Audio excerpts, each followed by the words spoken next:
Hey guys, this is Pedro back with another interview, this time covering VCT Americas Stage 2 for the 2025 season. My guest at this time is once again eeiu of 100 Thieves, this time coming off of their match against Evil Geniuses where they came out victorious, winning 2-0 to thus move forward to the next round in the lower bracket of said playoff phase. And so, eeiu, thank you so much for another conversation. Job well done. And it was one in which you guys definitely had to work hard for that second map of the series. So, nevertheless, though, want to ask you how you're feeling, what's going through your mind, and etc. etc.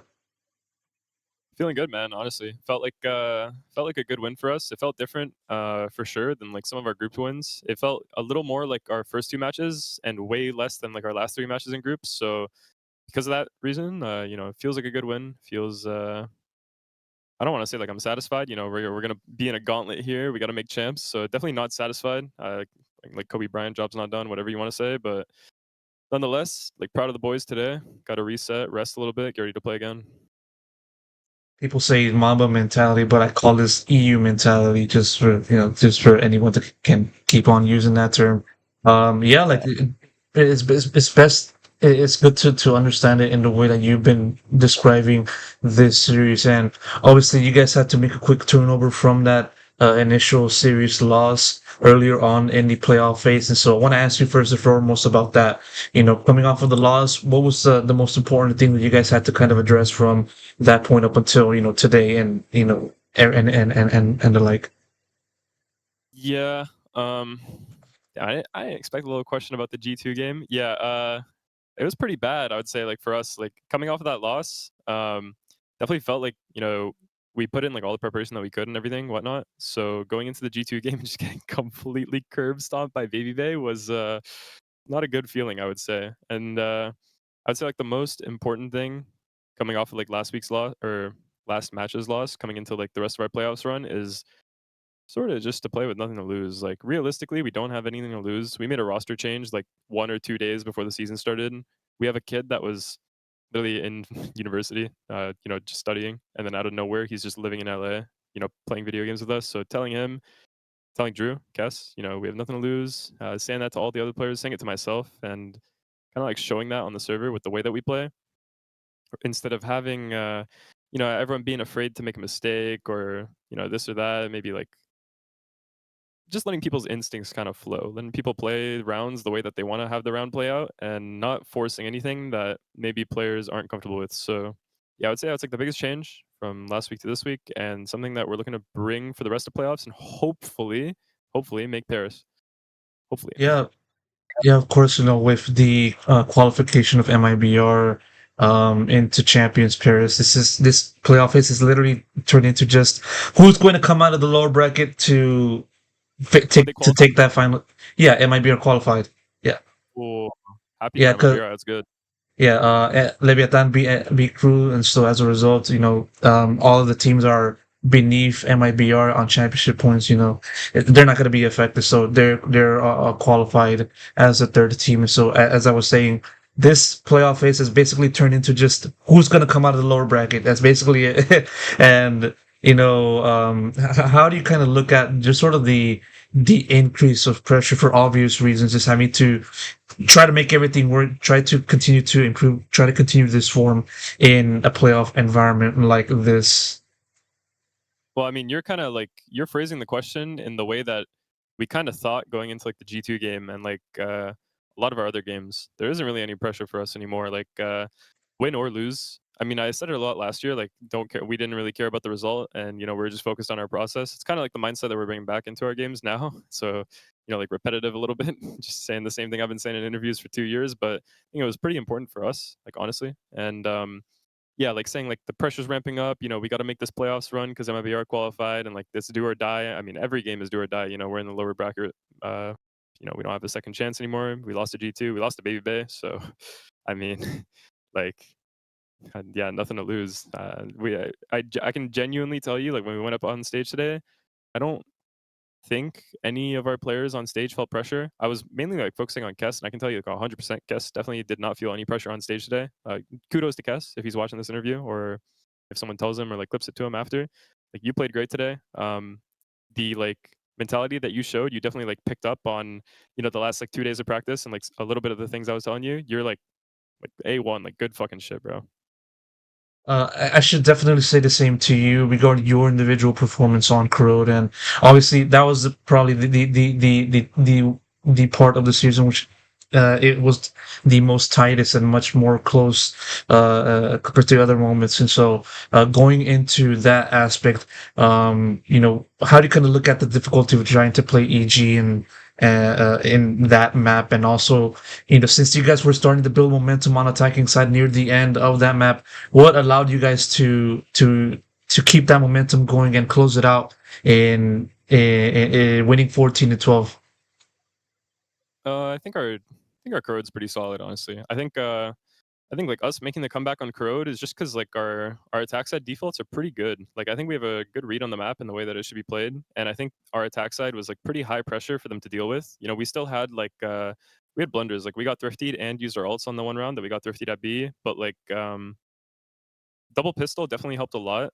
I just don't think we did like anything crazy special on attack Corrode outside of like play the same way that we did in scrims and hit our shots. So yeah, like kudos to Matt for hitting his shots on attack road, bringing us back. Kudos to everybody on the team playing well, and also Tony had really good anti on CT side. Zix had good anti that I was kind of holding on to the entire CT half, and so even though like we had a really bad CT half, definitely felt like, I mean, I don't want to say unlucky, but definitely could have played better on CT, and attack was pretty decent. So honestly, proud of our Corrode as well, even though it was super close. I know they're also like a good Corrode team, and Gay is definitely really comfortable on the map. So yeah, good, all things considered.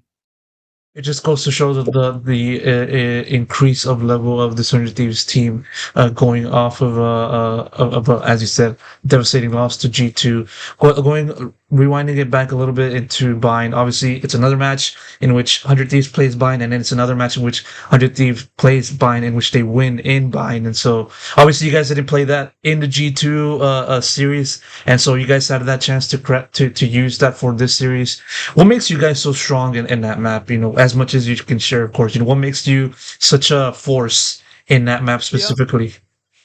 I've got this question like 3 times now. I got it once on the Spanish broadcast. I got it once on Mm. main stage, and I'm getting you now, Pedro. The answer, I'll give you the answer. It's Asuna.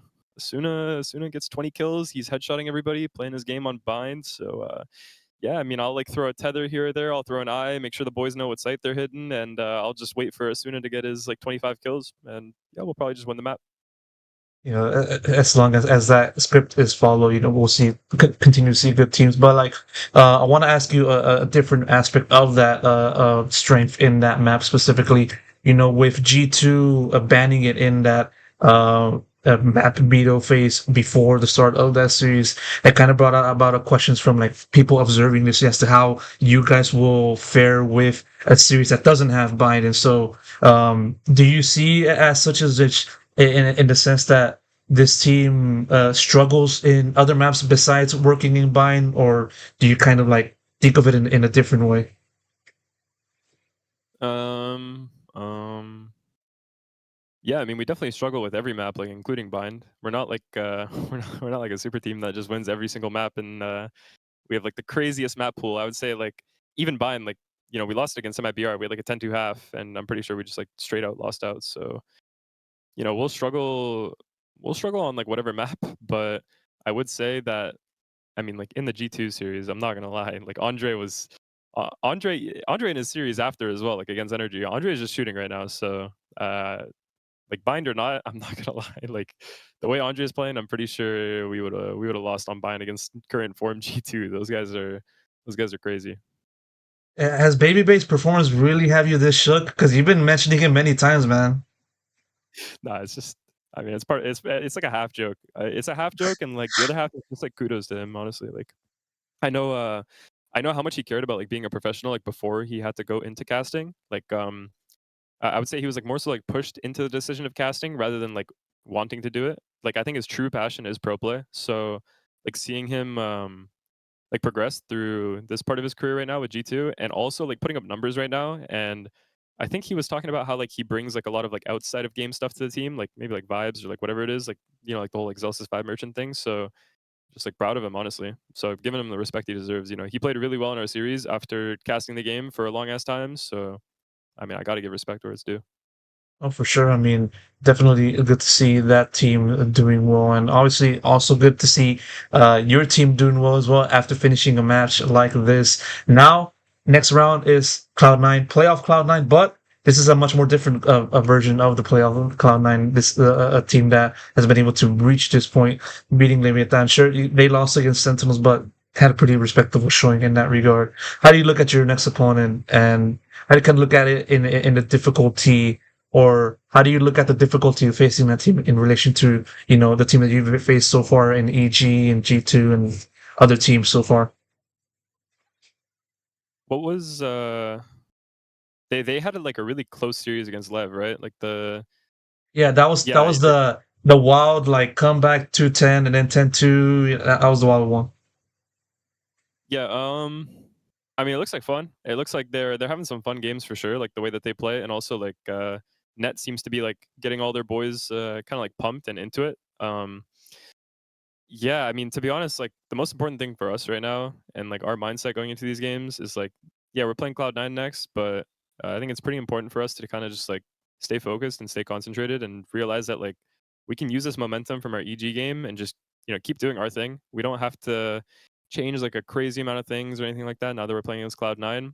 Tony's gonna have good ante. We have like we have Frenya, we have Rudy, we have like a really big coaching staff. So even though we don't have a lot of turnaround time, I'm confident like we're gonna go into the game with good ante. So I'll focus on the ante for the boys, me and Xander probably, and then yeah, I mean, just play. And if we show up on a good day, we're flowing, we're vibing, everything's looking nice. I mean, you don't know what could happen. We could we could get stomped, or we might 13-3, 13-3 them. Genuinely, I can't give you like a good prediction for like what the Cloud9 game is gonna look like. But I'm really confident in the boys right now after this EG showing. And if we wake up like the same way, tomorrow, we have the same focus, same concentration. I'm confident like we should come out on top. The beauty of Valor, you don't know what's going to come next, but what we will That's know so is true. it. Yeah, what we will know is that the result happens, and we're looking at it right in front of our faces. But hopefully, as I said, this can continue into this next match for your team. And so, EU, thank you so much. I'm gonna have to wrap it up here. Really appreciate the interview once again, and congrats on the victory. And of course, best of luck for tomorrow.